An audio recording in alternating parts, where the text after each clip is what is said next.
Daripada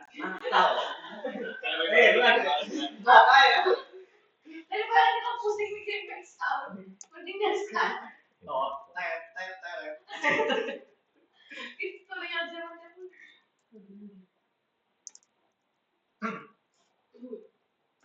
Mulai lah. Itu paling jualan gue. Goals.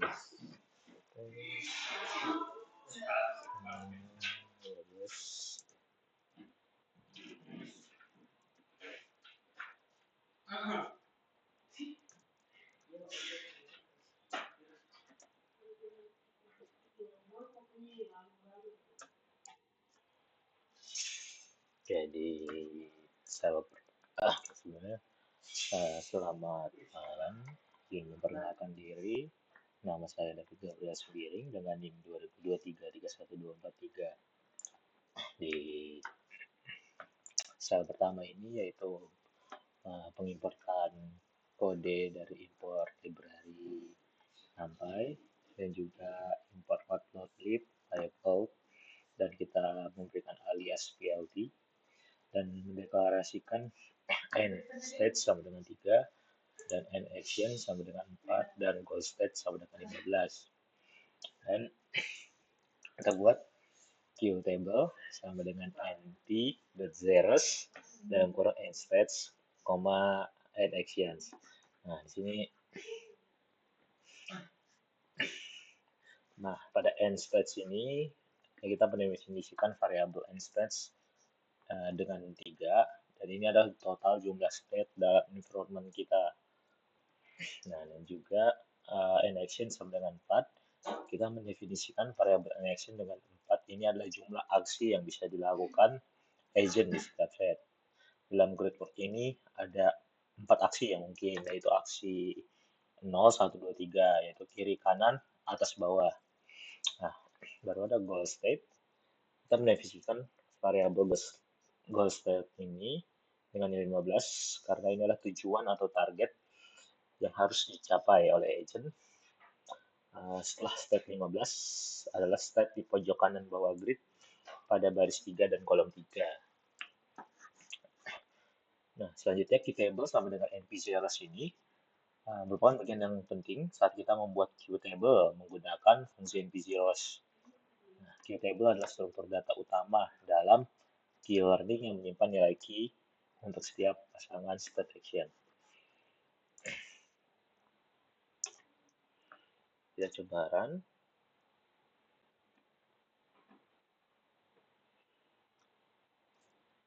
Oke, kita lanjut ke sel kedua, yaitu learning rate.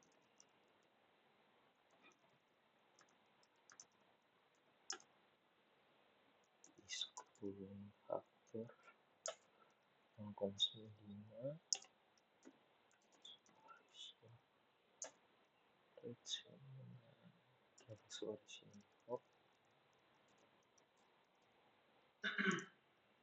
Oh, 0,2.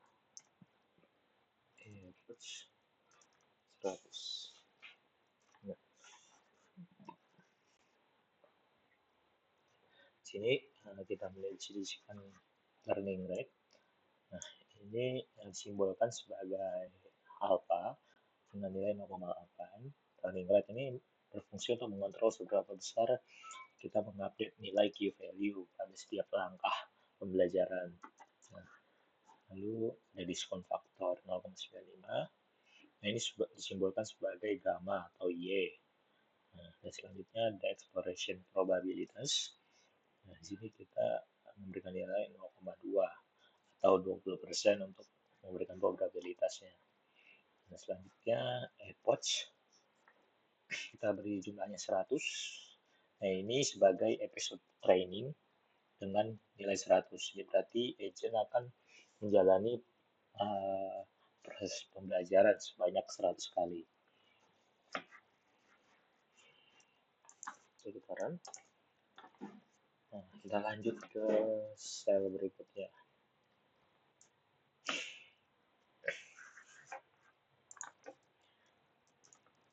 Navigate next page. action, titik 2 if all div mode state 4 if action dengan 0 and call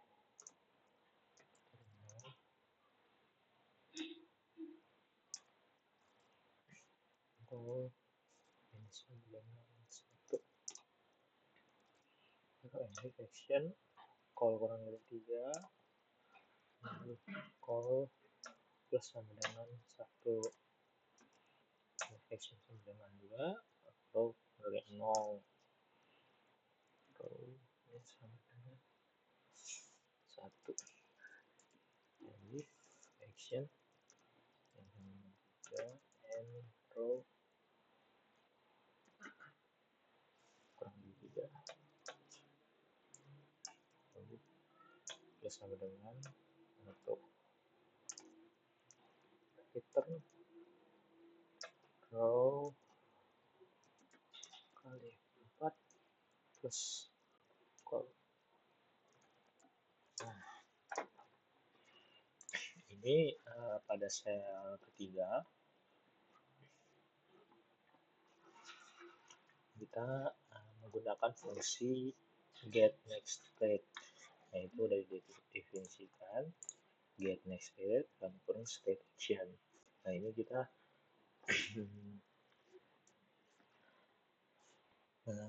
membuat fungsi bernama get next state yang menerima dua parameter, yaitu parameter pertama state dan juga parameter kedua action.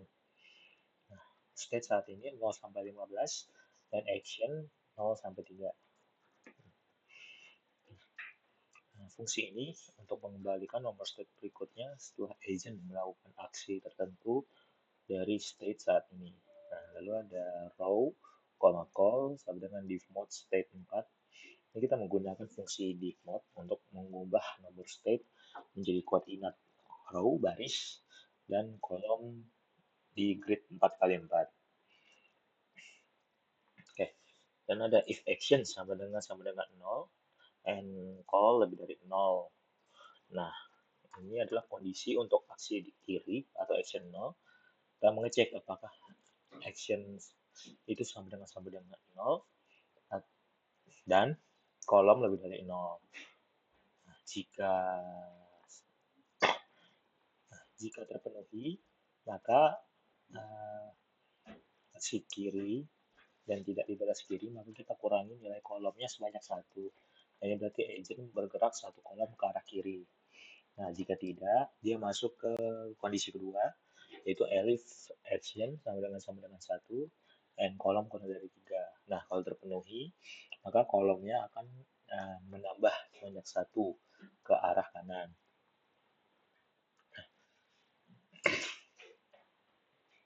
Selanjutnya, jika kondisinya tidak terpenuhi juga, maka akan lanjut ke bagian elif action sama dengan 2 dan end row kurang lebih dari sama dengan 0, lebih dari 0.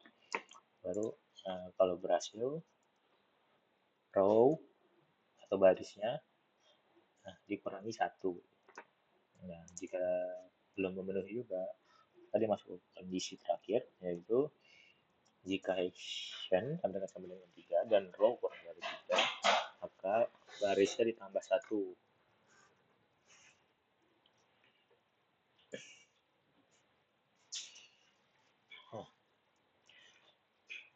Selanjutnya yaitu return row kali 4 tambah kolom. Ini adalah baris fungsi terakhir untuk mengembalikan return nomor state berikutnya. Kita mengubah kembali koordinat row dan kolom menjadi nomor state linear. Oke, selanjutnya kita ke sel berikutnya, yaitu sel keempat.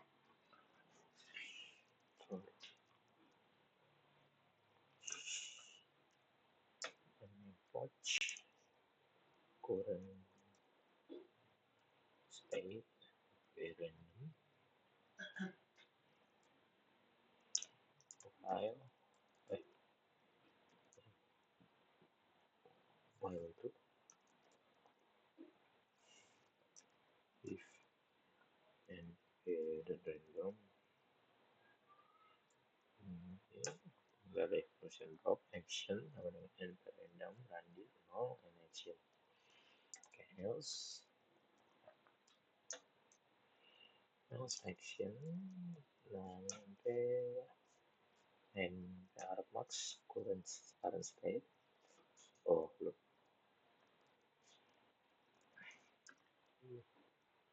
table current state.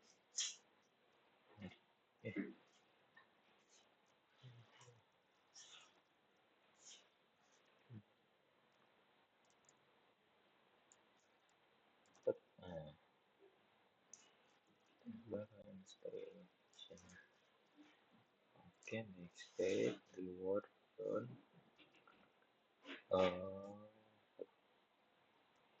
next state get next state current state action lalu reward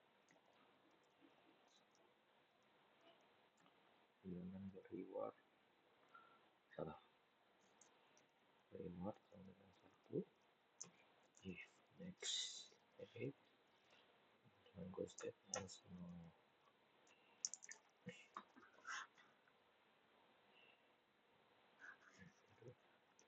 key table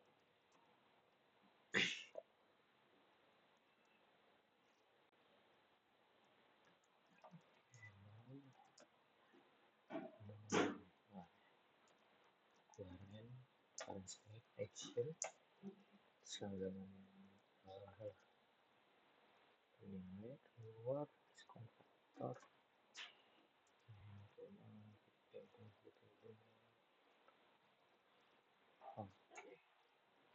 oke selanjutnya if next state sama dengan state kita beri lalu yang terakhir current state dengan state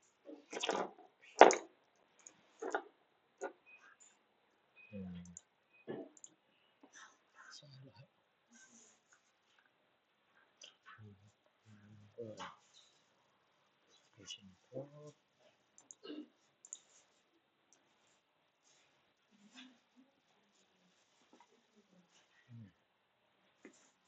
station okay itu artbox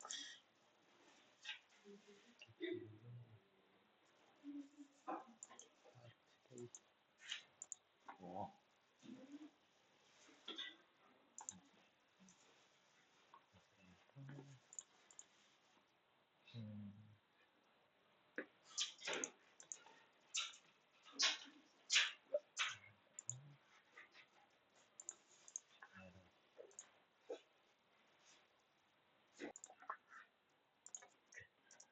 sekarang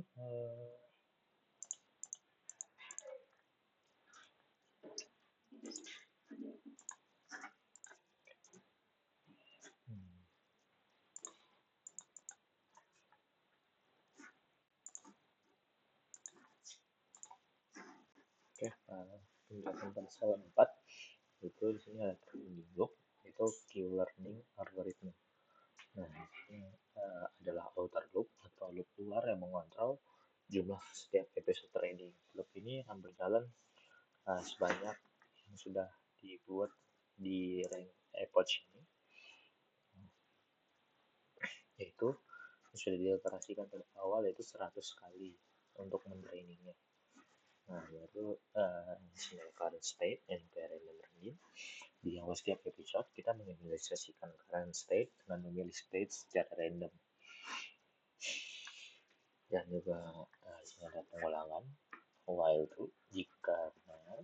Nah, di sini jika data random data ini kurang dari expression probability-nya, maka action sama dengan random dan integer 0, action ini adalah decision point untuk epsilon grid strategi. Kita menentukan apakah apakah agent akan melakukan exploration atau exploitation. Nah, selanjutnya itu ada np.random. Random action ini jika masuk block exploration, kita pilih aksi secara random. Dan ada block else action sama dengan np argmax ini di block exploration agent memilih aksi terbaik berdasarkan queue table-nya. Selanjutnya ada next state sama dengan get next state, current state action. Setelah memilih action, baik lewat exploration ataupun exploration, kita gunakan fungsi get next state untuk menentukan state berikutnya. Nah, kita reward sama dengan 1, if next state sama dengan goal state, else no. Kita menentukan reward yang didapat agent berdasarkan next state-nya. Berarti kita current state action terus sama dengan learning rate, area reward position factor np max, queue table next state, queue table, current state, and action ini adalah key learning update rule atau rumus domain untuk update queue value. Ini adalah inti dari algoritma queue learning ini. Oke, itu untuk sel ringkasan sel 4. Dan selanjutnya kita akan lanjut ke sel berikutnya.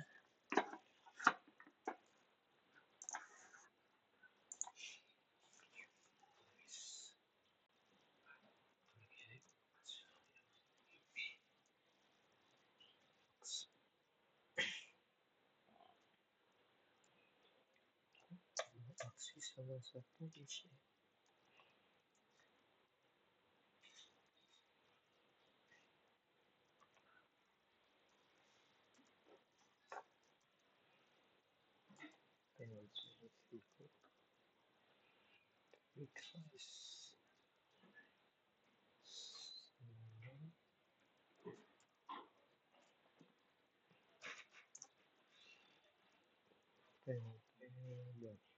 Show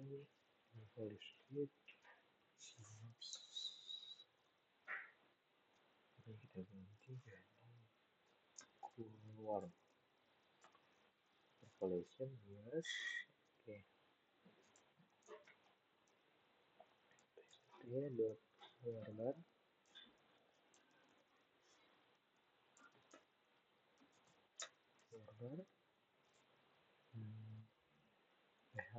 label key value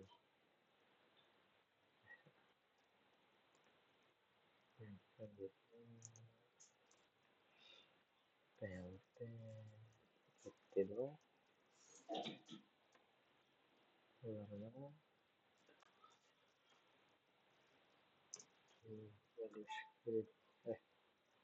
for each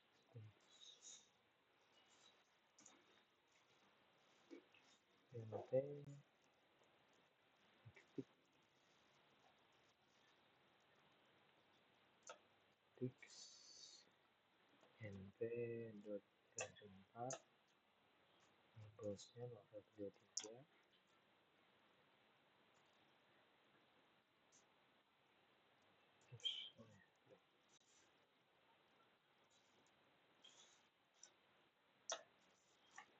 yang tx sampai range berubah 423 itu lt dot bca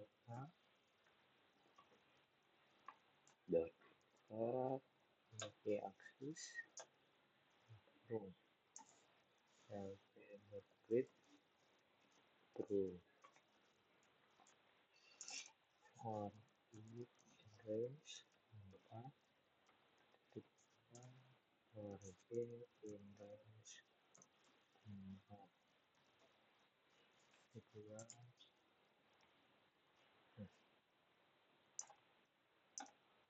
lt dan text jpt koma f di value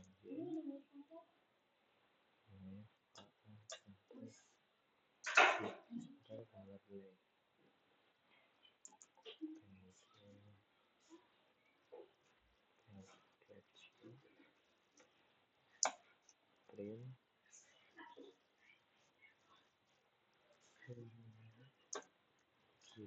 table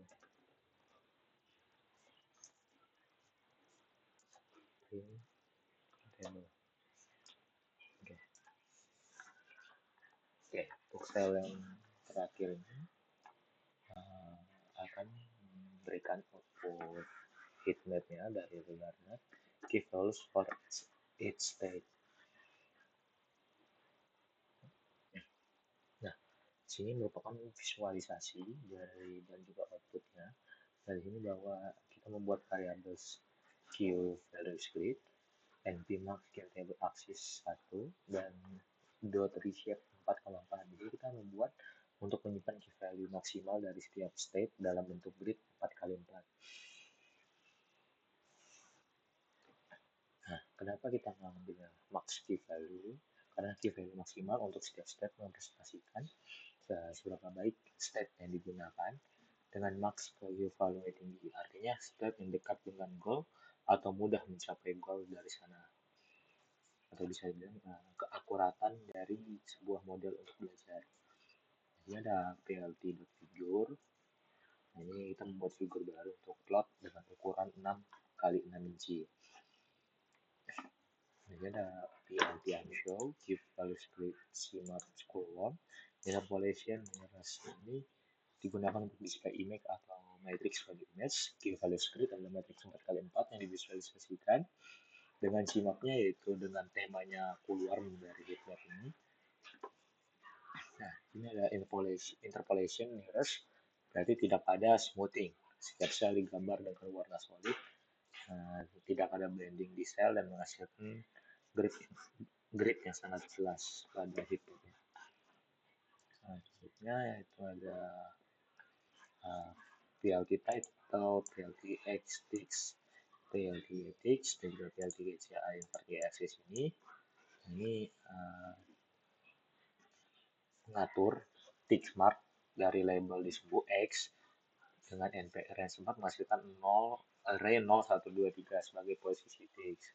Nah, ini adalah label yang muncul di setiap tick dan ini merepresentasikan nomor kolom pada grid. Dan juga untuk yang sumbu Y juga merupakan tick marks dan label pada sumbu Y. Nah, seperti pada sumbu X tadi, dan juga NPR yang sempat, yaitu ada 4 array, ada 0, 1, 2, 3 sebagai posisi tick, dan juga label yang muncul pada setiap tick. Nah, PLT GCA ini membalik arah sumbu Y dengan PLT GCA merupakan get current access atau mengambil akses yang sedang aktif dan invert Y aksis yaitu membalikkan sumbu Y dan default network lim Y sama dengan 0 itu ada di bawah, Y meningkat ke atas. Setelah di invert, Y sama dengan 0 itu di atas dan Y meningkat ke bawah. Ini membuat visualisasi match dengan convention grid di mana row sama dengan 0 di atas.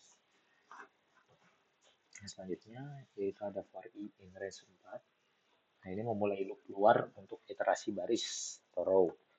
Nah, loop ini akan berjalan 4 kali, yaitu I sama dengan 0. Ada 0, 1, 2, 3, dan ini I ini merepresentasikan nomor baris di grid. Loop ini merupakan nested loop, dan berikutnya untuk iterasi semua sel di grid 4x4.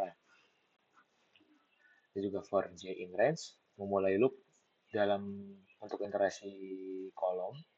Loop ini akan berjalan 4 kali, J sama dengan 0, 1, 2, 3. J merepresentasikan nomor kolom di grid, dan kombinasi I dan J akan cover semua 16 posisi di grid.